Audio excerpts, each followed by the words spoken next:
Minister's talk, the obstacles and roadblocks and challenges remain, and with only 3 days left until the deadline, the Natural Resources Minister said, incredibly, quote, "There's no certainty with these things."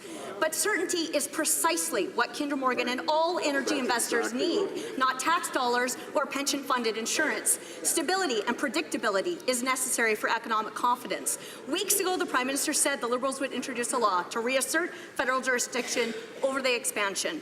Where is the legislation the Prime Minister promised Canadians? Minister of Natural Resources.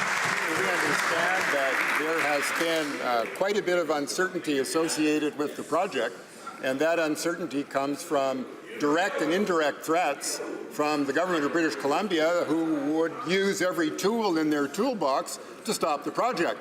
Understandably, that means that those who are investing hundreds of millions of dollars and more in the project want more certainty than there was. That's precisely what the Prime Minister has asked the Minister of Finance to do. We're in the process of doing that right now.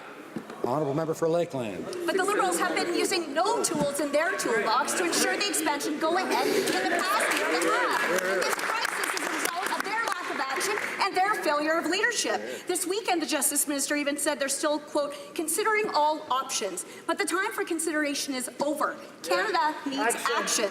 So with only 3 days left, the Liberals are still failing Canadians with no law and no plan. It's a disaster. The Prime Minister is damaging Canada's reputation and risking future energy development. They already killed 4 major energy projects worth $84 billion, and hundreds of thousands of Canadians lost their jobs. So again, where is the law they promised? Honourable Minister of Natural Resources. The honourable member wants to talk about a disaster. It was the Harper Conservative disaster. Not 1 kilometre of pipe built to new markets, an inability to consult with Indigenous peoples that led to failure in one court case after another, and the worst economic performance since the Great Depression. Mr. Speaker, that is a disaster.